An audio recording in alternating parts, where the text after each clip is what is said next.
And now it's time for the latest exciting episode of Doz's Television Workshop.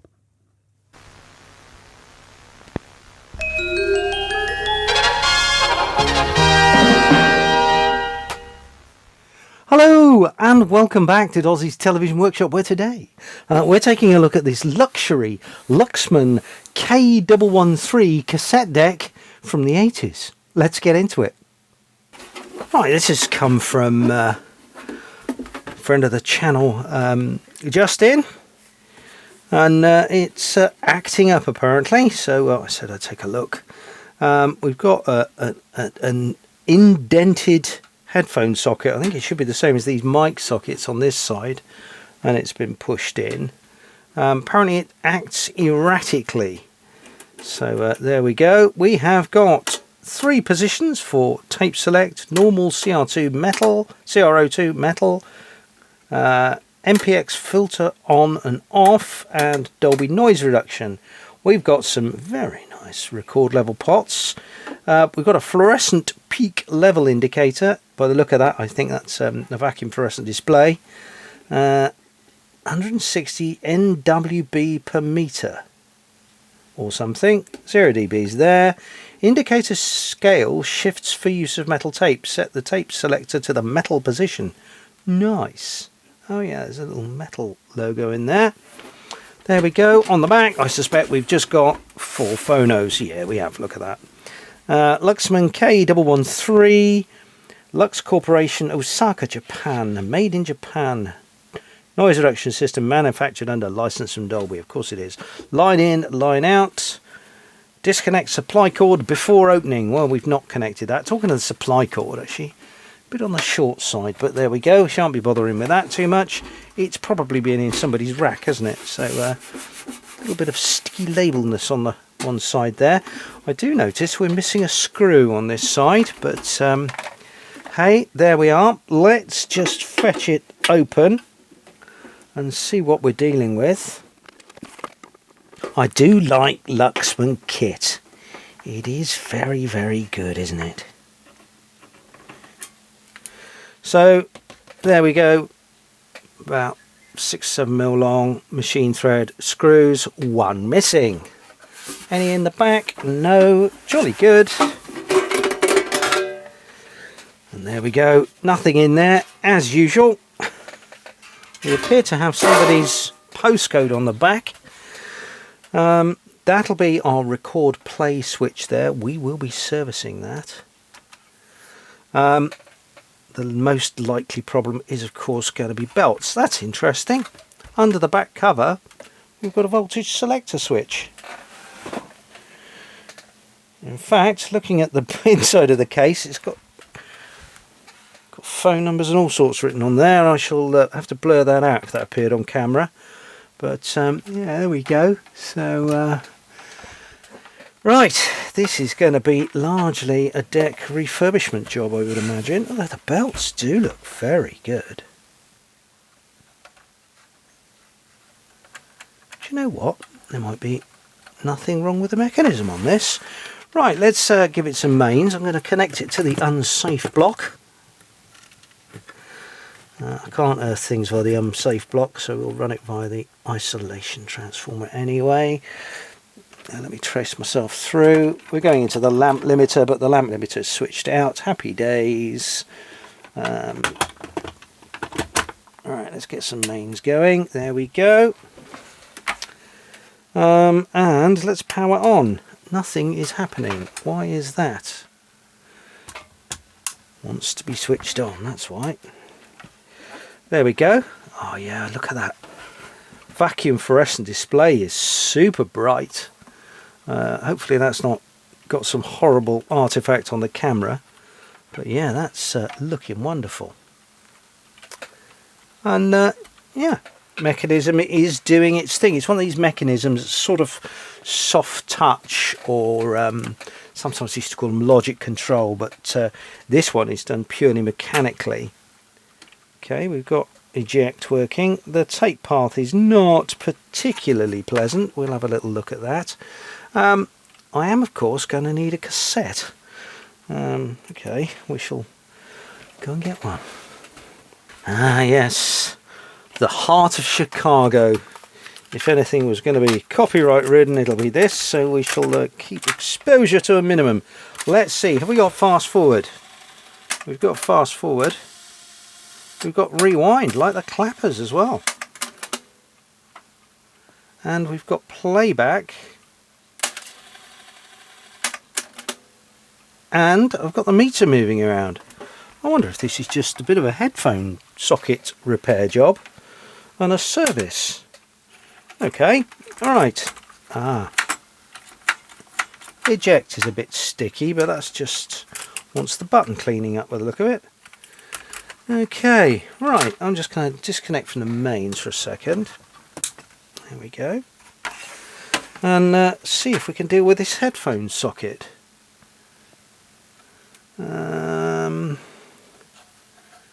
It does look like the entire front panel is going to have to come off. Okay. Small countersunk head, quite a coarse thread.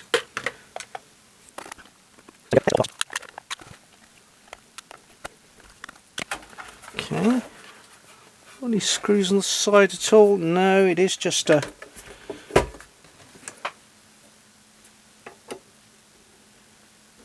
self-tapping screw.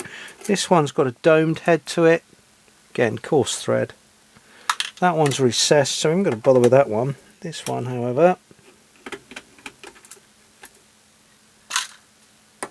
all domed heads on the bottom.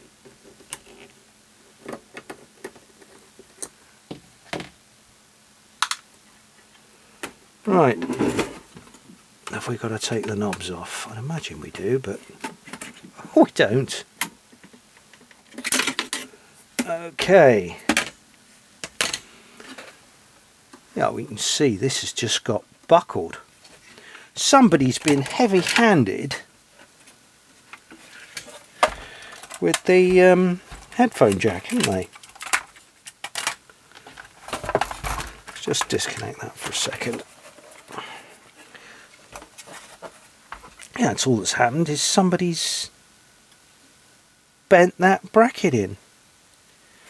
So I think if I pull that tab out of there, we should be able to extract the headphone jack, straighten this bracket, which is bent right up into there, and reassemble it. Oh, there's a little notice on here. Look, this is for the subtle adjustment of playback azimuth of tape recorded by other decks. Play skew. We will set that up before it goes back.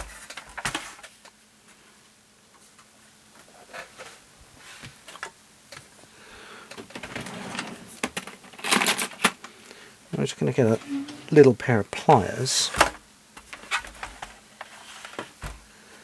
and just extract this little sort of like slide clip on the headphone jack if I can.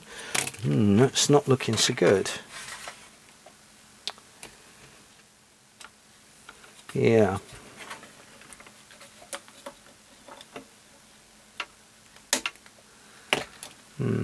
Be very careful, because if I slip and slide there, I'm going to damage the on-off switch. I wonder if I just get a little screwdriver underneath there and see if I can just tweak the bracket back into shape from here. Oh yeah.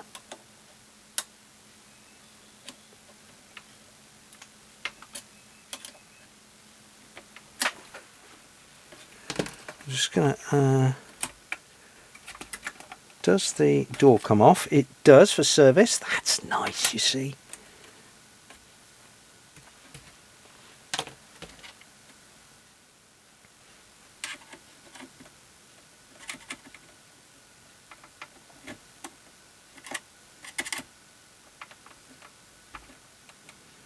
I'm putting quite a bit of pressure on this bracket to straighten it, so hopefully once it's back in position it will stay there, as long as nobody's heavy-handed with it.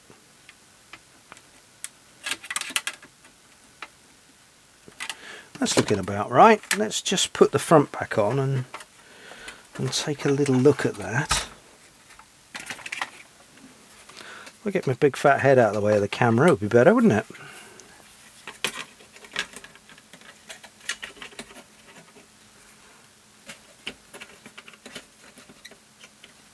Appears we've got to hook the eject button in first. There we go.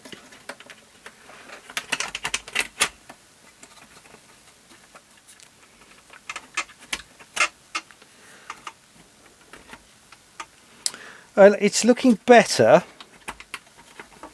Actually, we're not anywhere near seated here, are we? What's going on?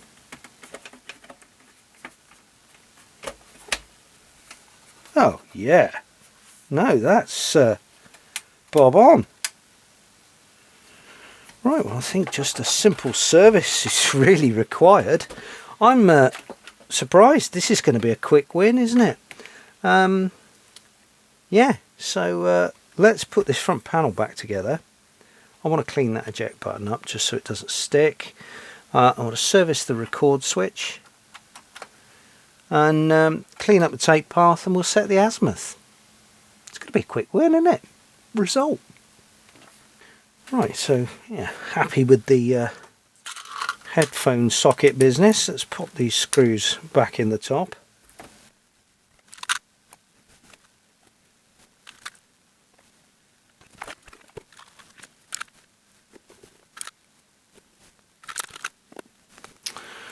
I'm just going to clean that off.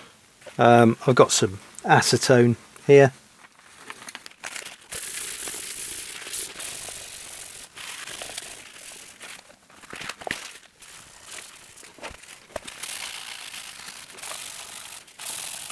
Alright, and I should do the same with the inside of the lid as well. Of course, I'm going to have to blur most of this out.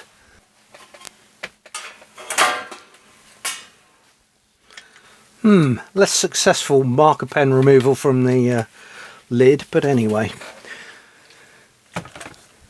Right, let's clean up this tape path. Now what I'm going to do is I'm actually going to apply power again.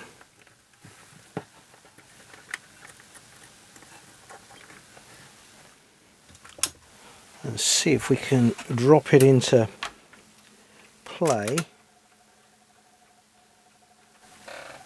We can, so that's good news,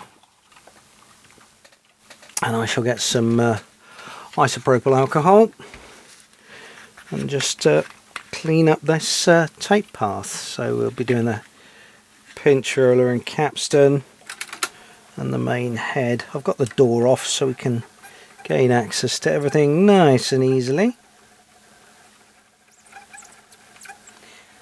There's a little bit of sounding like something's a little dry in there.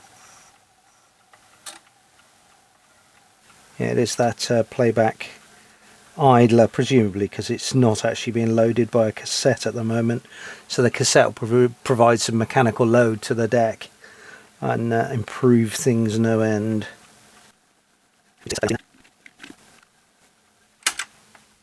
This is a capstan's running all the time. We can use that to get some purchase on the capstan. Just want a bit of light pressure, nothing mad. There's quite some ingrained stuff on that capstan.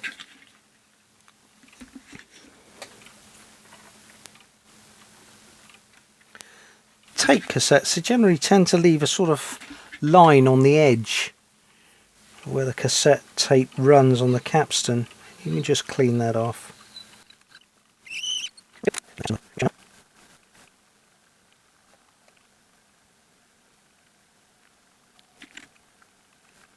Right, it's cleaned most of the oxide and rubbish off it, so I'm just going to switch to some rubber roller restorer.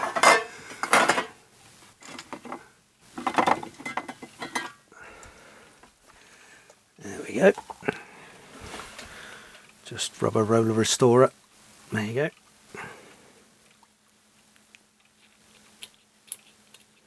Don't want to go mad with this stuff. Just a little bit on there. And we'll leave that for a few minutes just to do its magic, and then come back to it and just clean it up so it doesn't migrate onto the cassette itself as the thing's running, because that would be bad. Right, let's let that do its work. While we are here, I'm going to treat it to some deoxit. In fact, do I want to use that or do I want to use the bottle? Probably want to use the bottle actually. And we're just going to squib a little bit inside the record playback switch, and that'll work its way down to the contacts quite nicely.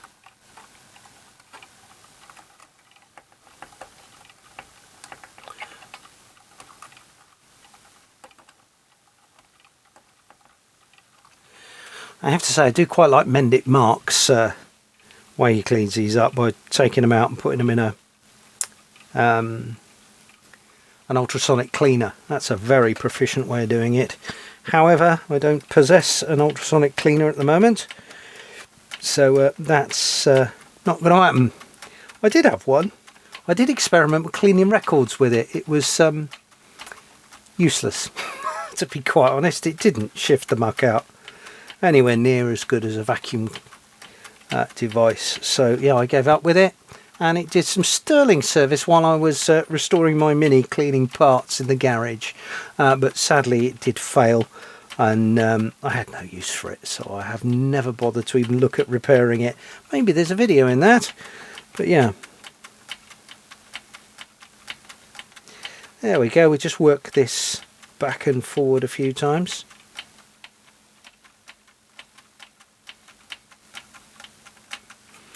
Okay, we're in pretty good shape. I am just going to leave that rubber roller just to soak in the roller restorer goodness for a few minutes before cleaning it out. Right, see you in a minute. Right, it's been soaking in there for a few minutes. Oh, power back on, there we go.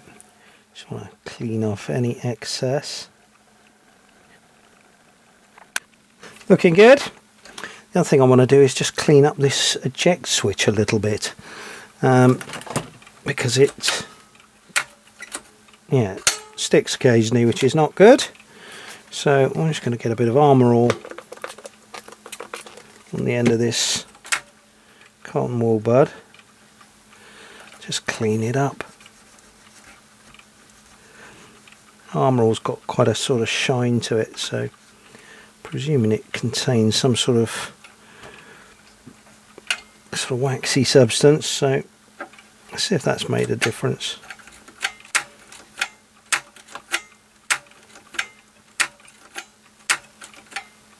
Yeah, okay. Yeah, all our switches appear to be working fine. So I suppose the next thing to do is get out the little test amplifier and see how it performs. Right, I've got my 4 kHz test tape in, and if we hit play, there we go. Sounds a bit weak and weedy, and I don't know if you can see that on camera, but we've got barely any level there. And I know this tape's quite well recorded. I know it's only a ferrite cassette, but I suspect we've got some alignment issues. So I'm just going to pop the 2 channels into the oscilloscope here, and we're going to hit play. We're going to see what it looks like. Oh, there we go. So you can see one channel is very much less than the other, and if we pop the 2 waveforms on top of one another, they should be phase coherent and of the same amplitude. Clearly they are not. We'll just check the channel settings. Yeah, actually we are so shy of the mark. Let me just check the probe compensation. We're on times 1. We're on times 10, that's why. So we'll put that probe into times 1 because these are straight in from the phono sockets there. Okay, so we also need to turn that down to match there. So they're both on 200 millivolts per division. You can see that's pretty, the 2 waveforms are not in phase exactly, and they're certainly not of the correct amplitude. I'd expect more out of it than that. If we go to math menu, I just need to put the scope into X to Y mode. Hang on one moment. There we go. It's in here.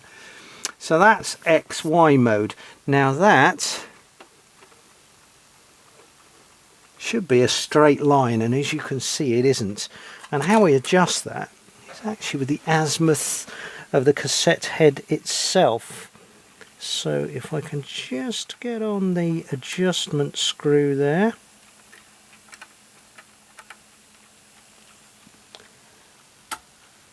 And as you can see, just moving it a little bit has helped no end. We've got a bit more level now. Let me just tweak again.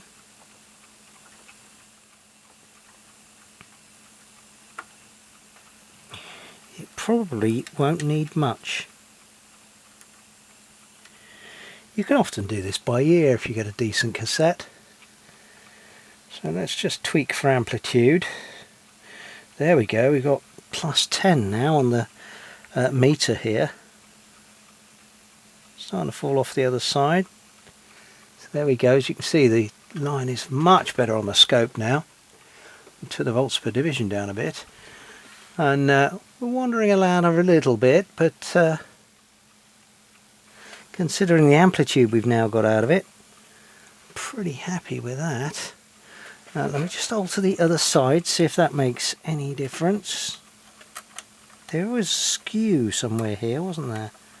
So I wonder what that adjusts. Let me just pop the door over.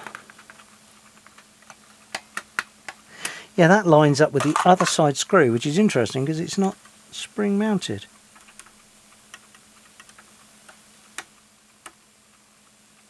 And it's locked in position. How unusual. Wonder why they do that. So yeah, I think we could do probably a little bit better than that.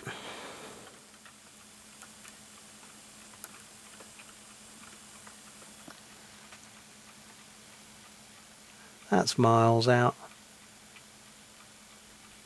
There we go. Good strong level. Reasonably close on there. Let's tweak a little bit more.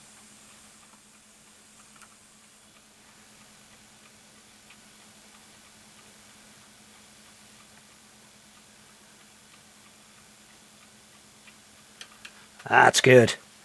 Let's stop there. Right. So now, the risk of the copyright strike gods. I'm just going to rewind that cassette actually. Let me reconnect this to the amplifier.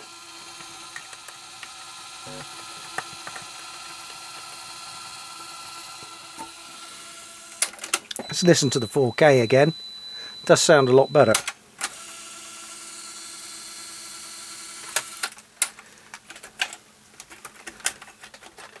Pop the door back on, because I think we're probably done in there. There we go. And for the risk of copyright, a bit of Chicago. Oh! Yep, that sounds lovely. So let's just try it with Dolby on.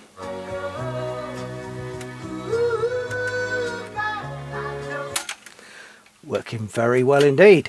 Right, final thing I suppose is to just make a quick recording and see how that comes out. Right, well I was just setting up to make a recording and I've just noticed that we do in fact have a problem. In fact I'm going to take the door off so the camera's got more of a view on it. And that is, if I fast forward the cassette, just watch the reels. So that'll fast forward's fine. But you see, when I stop, this reel isn't stopping in time and it's leaving a loop of tape out. Rewind's fine, but it's fast forward. Means the soft brake on this reel is not operating. I thought it might be a cassette issue, but it's not. It is the deck itself. So yeah, right, we need to take further action. And I've got a nasty feeling our front panel's going to have to come back off. I get the feeling of deja vu.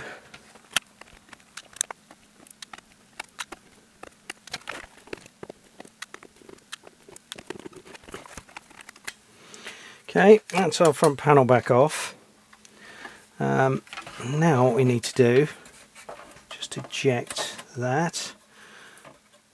We're going to need to remove these 2 screws here and remove that back plate, I think. So let's just do that. I'm hoping I haven't got to drop the whole mechanism out, but if we've got to drop the whole mechanism out, it's not the end of the world. M3 looking screw. Same again on the other side. Right, now I should be able to lift this cover plate out of the way. We might have to, yeah, looks to be a little bit stuck somehow. Just lift the record protect switch up. There we go. It is just a little stuck on things, I'm hoping.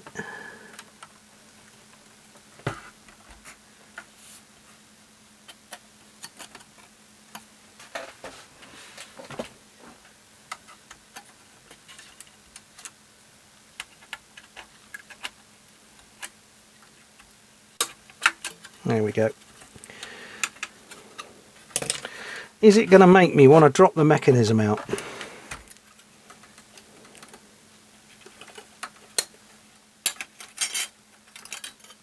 Hopefully not. Ah, that's interesting. There's a lamp in there for the cassette. Clearly not operating. Right. So let's just lift that up out the way. I'm just going to hook it out of the way for a second. And let's try and wiggle the cassette back in. I'm actually going to remove that completely. We're going to need to change that lamp anyway because it's clearly not illuminated.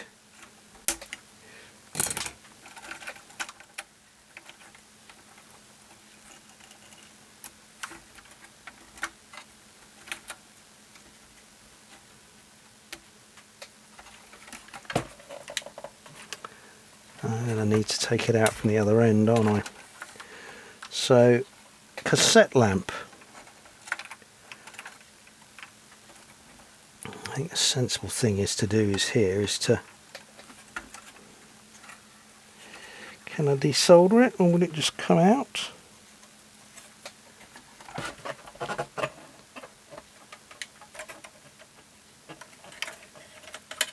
Oh! It's been melted into position. Do you know what? I'm just going to snip that out for a moment. We shall make good in a minute. Yeah, you can see there's a incandescent lamp in there, and they've melted some wiring to the back of it. So, okay. Right, so that's got it apart again. Let's pop that cassette back in. See if we can't see what's going on. Power's going on.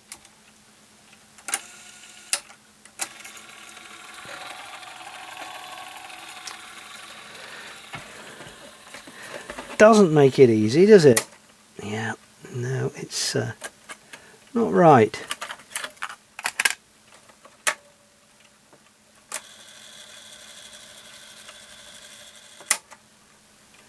I wonder if that just isn't... No, because that wouldn't return back that far. I wonder if it is that the lubrication on this spindle is just giving problems. There may be a clutch pack behind it that isn't doing its thing, because you can see when it's in rewind, the idler, that's switching off because the tape counter's not moving. You can see that geared idler is engaging, and then fast forward it engages the other way. Playback, you've got the rubber idler in play. So yeah, right, so this spindle looks to be my problem. So we're going to need to take that out of there.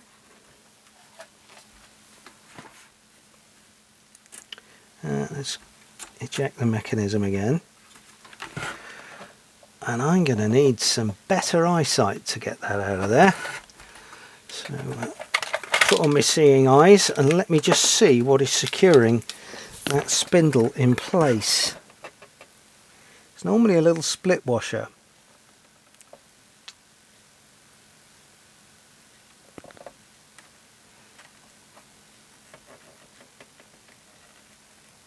Ah, there's our issue. Nothing is holding it in place. Yeah, that one is held in place. This one has got nothing holding it in place. So let's see if it's got a clutch behind it, or it's just a sort of grease based thing. No, it is a clutch. So you've got that spider shaped thing in there, and that's just resting on the back of it, and that spins up against there.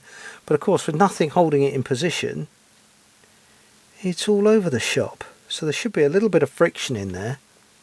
So I need to find the world's tiniest split washer to go on the end of our shaft there. Okay, right, come back to me in a minute.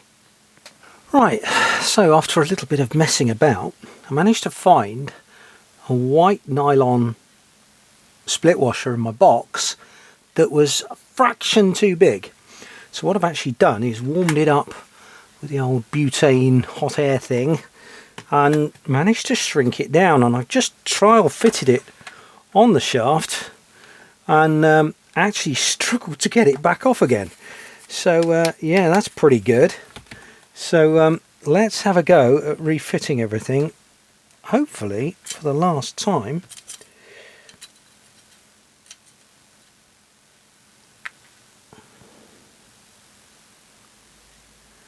So there's my starfish piece. The washer is actually stuck to the back of it at the minute, so that's okay. Slip that on.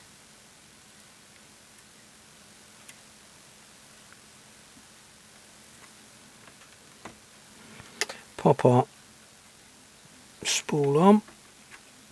There we go. And hopefully this washer will now just push on and lock everything in place. Sadly, it's not black like the original one, but hey.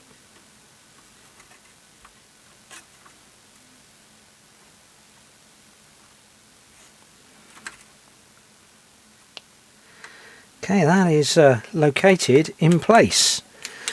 Let us power up and see if we've still got the same issue. So, power going on. Yep, let's eject. And just hit that fast forward. Oh, perfection!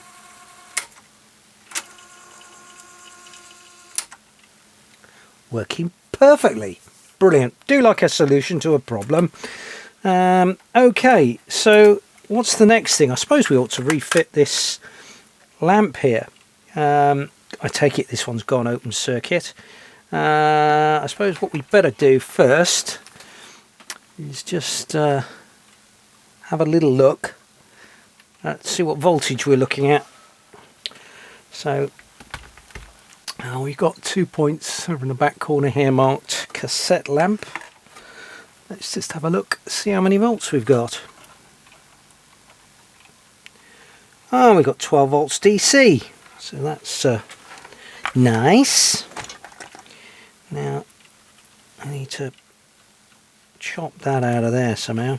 It's been melted together.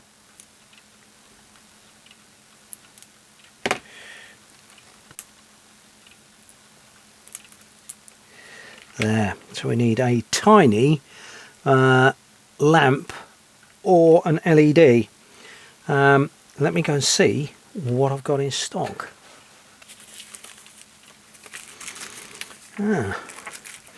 Okay, this is looking promising. It's a proper incandescent lamp as well, so it should match up quite nicely. Pretty good size. Is it going to fit in the housing? It is. It's a 70 milliamp lamp. If it's too bright, I can always pop a resistor in there to dim it down slightly. So yeah, let's reuse this orange wire off this blown lamp and make it so.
that's our cassette lamp now operating. So we can fix this back onto the rear of here. You can see where there was once some adhesive.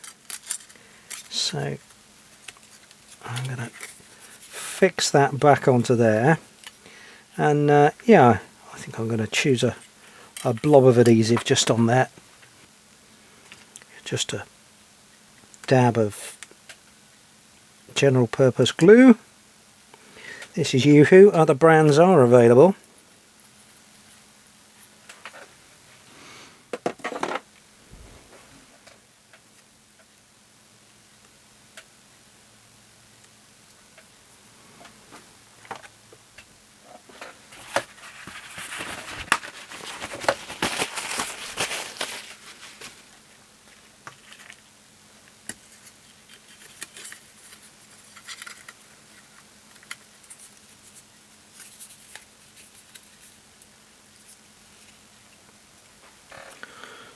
Just going to pop a crocodile clip on there just to hold it in place while it cures.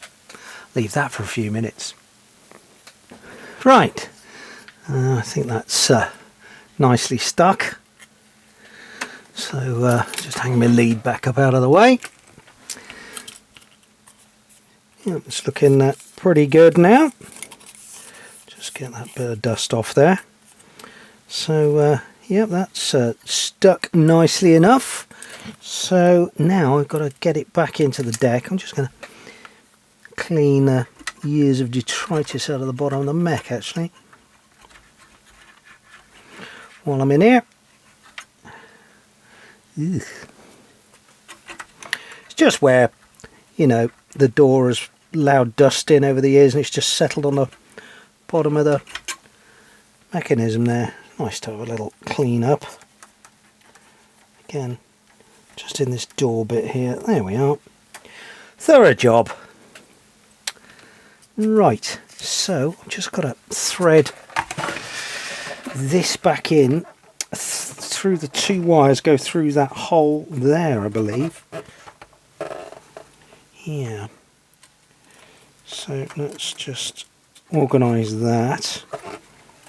Was it through that hole there or through that hole there? One of the two. I don't think it actually makes much in the way of difference. So I will attempt to just sit the plate in there for a second. Get a pair of tweezers and organise the wiring through that hole.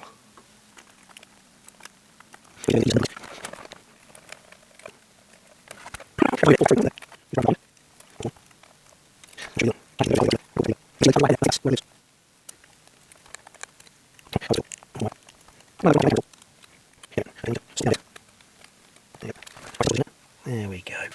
I think those wires need to be the other side of the record protect lever there, so they'll come out underneath. We'll make that so in a minute. So we want the two screws that secure that in place.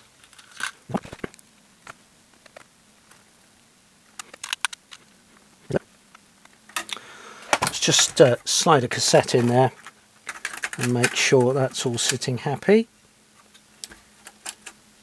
Yeah, I think it is.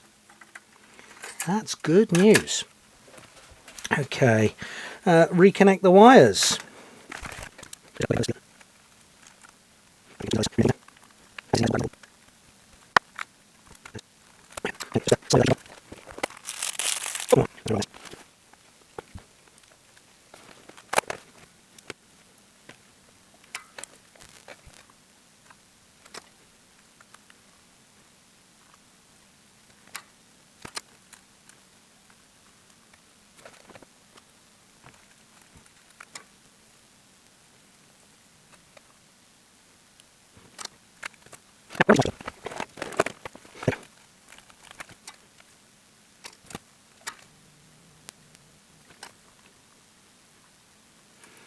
Excellent. Right, I'm going to be a bit careful which way I warm this up because I don't want to cook that belt, obviously.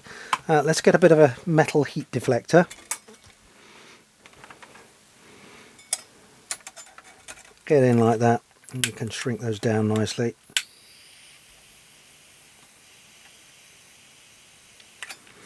There we go. Right, let's see what we look like now. So we should now have some nice illumination behind the cassette. Oh yeah, look at that. That does look very good indeed.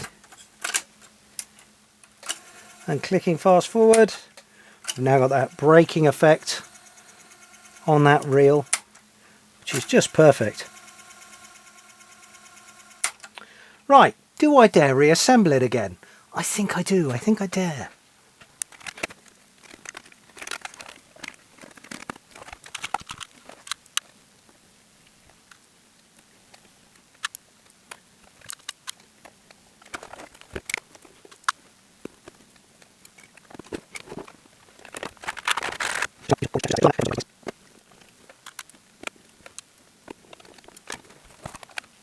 Put the door back on.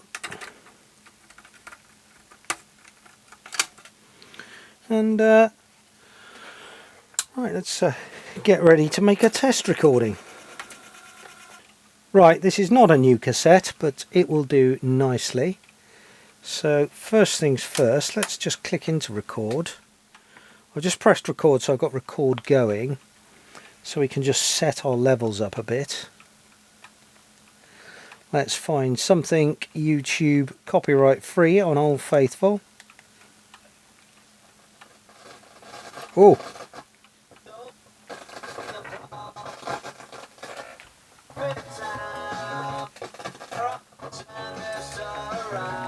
so we've got a horribly crackly right pot.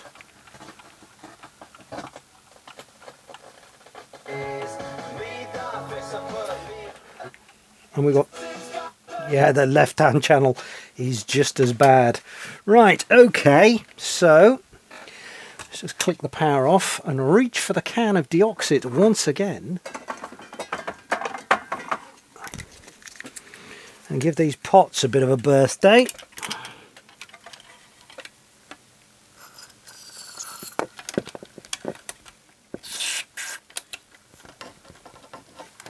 Oh, a little bit difficult to get at. There we go. Just work those back and forward a couple of times.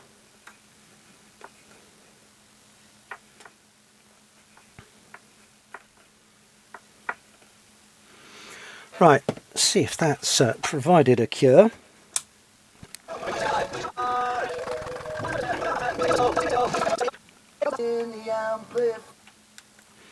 Right, I think we're about ready to go. No. Record and play. Wait till we see the leader come round. There we go. Let's hit play on that.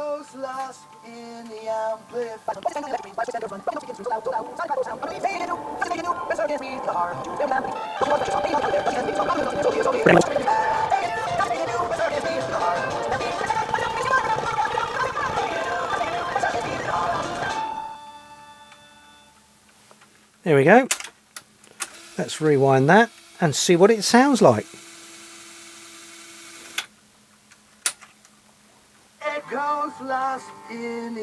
Excellent. Voices tangle in electric dreams. Wires twist and unreleased.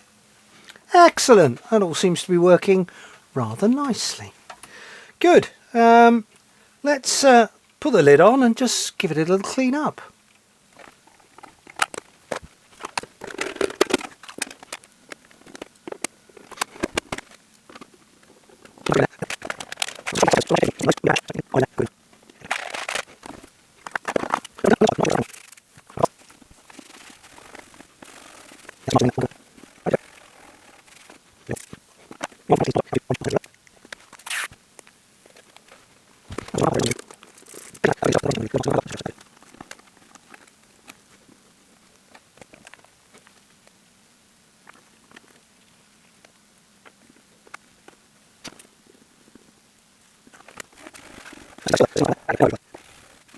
There we go. Pity about the couple of marks in the cabinet there, but the front panel's nice, and that's tidied up really well. I'm really pleased with that. And there you have it, the Luxman K-113 stereo cassette deck from some time in the 80s, serviced, working beautifully, and now with its resplendent dial lamp. So there you go. Right, there is now a DOS Facebook group. Yeah, there's DOSCord if you want to pop in there for a chat. Link is in the description below. But yeah, thank you very much for watching. Click like, subscribe, do all that rubbish, and I'll see you really soon here on Doz's Television Workshop. Cheers now, bye.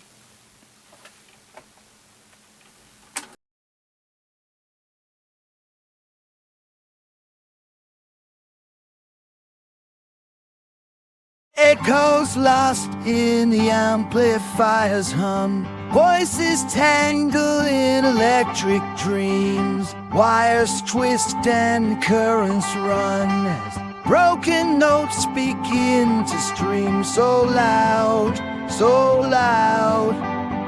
Silent cry for sound. Unreleased, take it to. Does this make it new? Where the circuits breathe in the heart of tunes. They'll revamp the beat. Broken chords, a fractured song, waiting on the counter there. Dozzy's hands will make it strong. Revive the rhythms lost in air. So clear, his touch